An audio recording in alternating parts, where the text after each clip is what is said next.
You have to understand the phone ring if you know what I mean by that. It was so perfectly timed that George Thorogood and the Destroyers batted the phone. Did you hear it?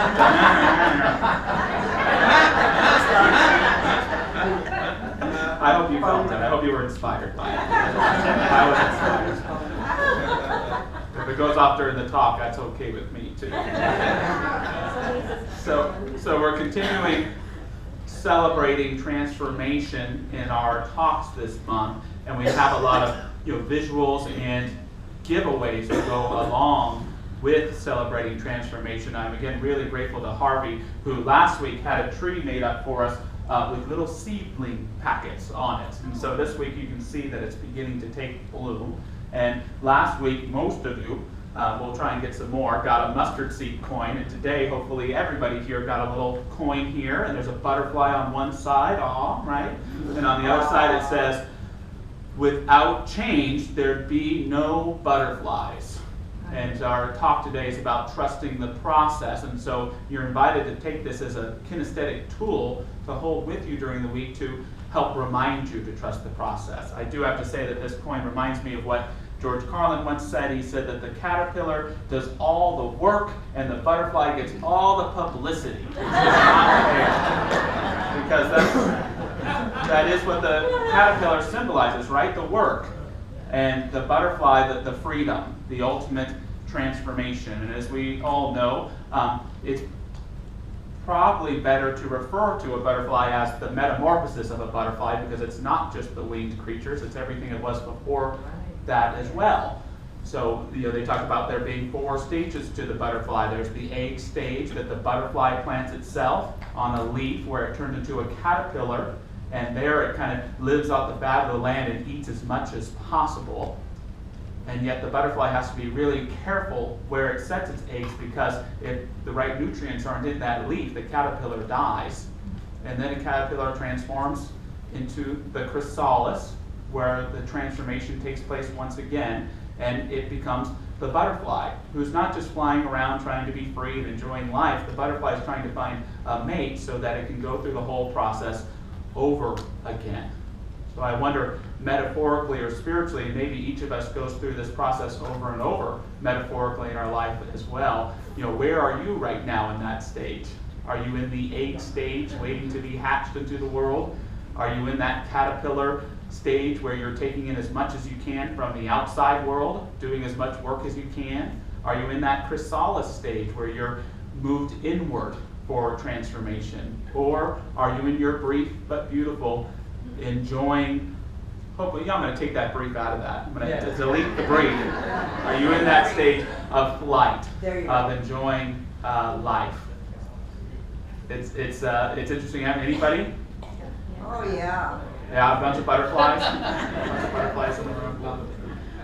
To me, especially in terms of trusting the process, what I like about the butterfly's transformation is notice that the butterfly in its flight still has a great amount of responsibility in every other stage of the transformation.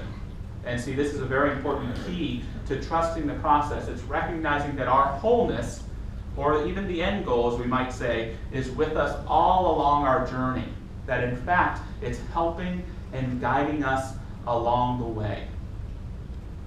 Now, I love butterflies, but there are some creatures that are similar to butterflies that go through the same transformation process. One of them is the moth, correct? And we don't talk about moths that much because they're simply not as pretty generally as the butterflies, unless you're Buffalo Bill from Silence of the Lambs, and that's a whole different story. Never will you go to a memorial service and hear someone say, Aunt Bertha is transformed into a beautiful moth. Or never will you see a ceremony where moths are released in order to celebrate the beauty of what's taking place. We just don't like moths as much, and as much as I prefer butterflies over moths, I don't have a favorite butterfly story, but I do have a favorite moth story written by James Thurber, and I'd like to share it with you today. And he tells us, a young and impressionable moth once set his heart on a certain star. He told his mother about this, and she counseled him to set his heart on a bridge lamp instead. Stars aren't the thing to hang around, she said. Lamps are the thing to hang around. You get somewhere that way, said the moth's father. You don't get anywhere chasing stars. But the moth would not heed the words of either parent. Every evening at dusk, when the star came out, he would start flying toward it, and every morning at dawn, he would crawl back home, worn out from his vain endeavor. One day his father said to him, "You haven't burned a wing in months, boy, and it looks to me as if you are never going to. All your brothers have been badly burned flying around street lamps, and all your sisters have been terribly singed flying around house lamps. Come on now, get out of here and get yourself scorched. A face-dropping moth like you without a mark on him." The moth left his father's house, but he would not fly around street lamps, and he would not fly around house lamps. He went right on trying to reach the star, which was 4 1/3 light years, or 25 trillion miles away. The moth thought it was just caught in the top branches of an elm. He never did reach the star, but he went right on trying, night after night, and when he was a very, very old moth, he began to think that he really had reached the star, and he went around saying so. This gave him a deep and lasting pleasure, and he lived to a great old age. His parents and his brothers and sisters had all been burned to death when they were quite young. Moral: who flies afar from the sphere of our sorrow is here today and here tomorrow. So there's a lot in that story. The first, I think, is the point that some of us may be butterflies, but sometimes some of us are like moths too. You know, have you ever had that thing that's the metaphorical lamppost that you fly around? That thing that you think it's so important? Maybe it's the type of relationships you're attracted, or the type of drama you may get in at work, or a false sense of something that's going to give you a completion or achievement. We can all kind of find ourselves bumping into that false light over and over again. So that's one interesting part about the story, is that we can be a little ignorant sometimes. The other part that I really love about the story is the idea that even though the moth doesn't find the star, he discovers what he's looking for. He realizes that metaphorically, it's like he has.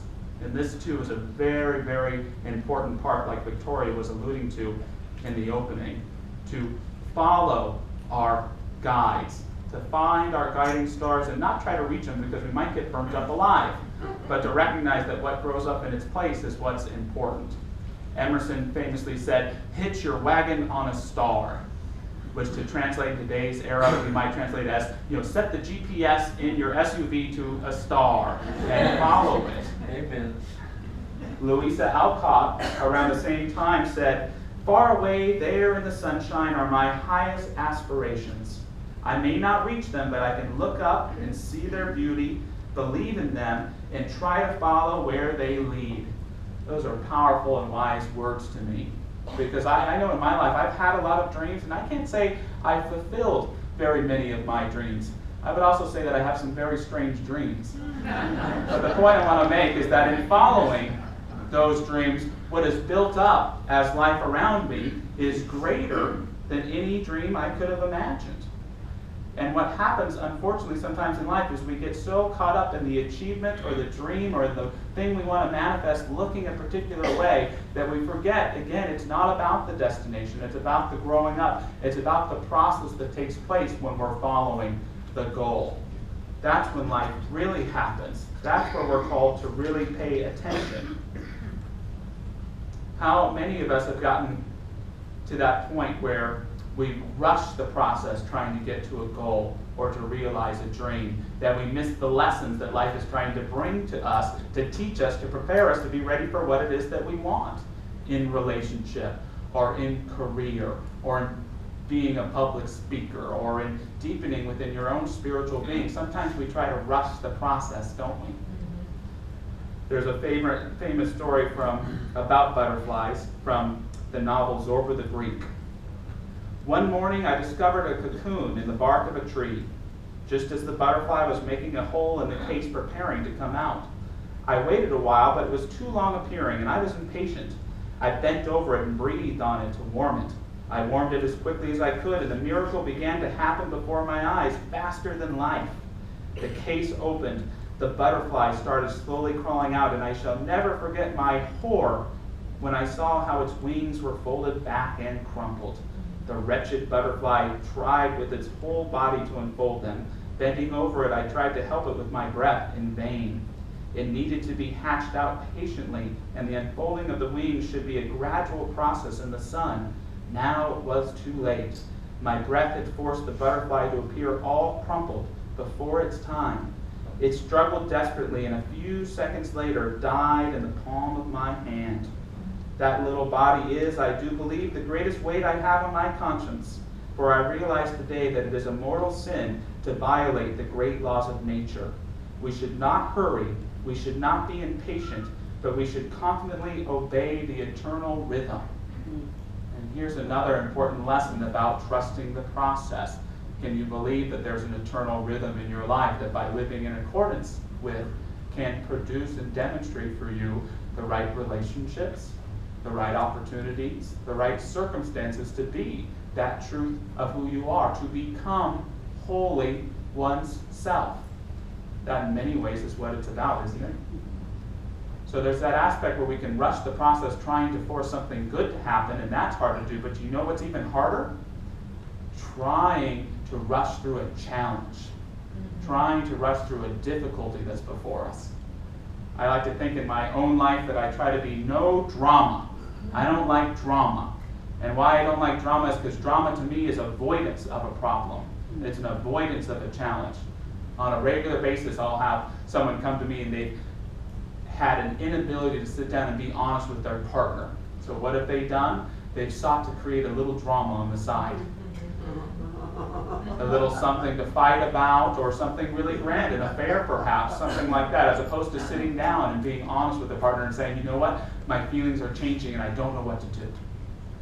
I've seen so many people have jobs or work and they're at a point of completion, but as opposed to sitting down with their boss and saying, I think I may be complete here, they get upset because the bathrooms aren't right, or because the culture of the company seems to be in dismay versus their own values and virtues. And I'm not saying any of these problems can't be real problems, but sometimes we give ourselves little side dramas in order to exit from the real challenge that's there.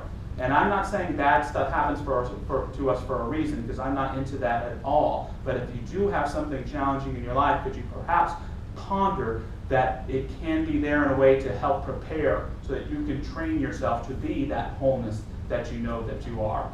And that means sometimes that you've got to be patient.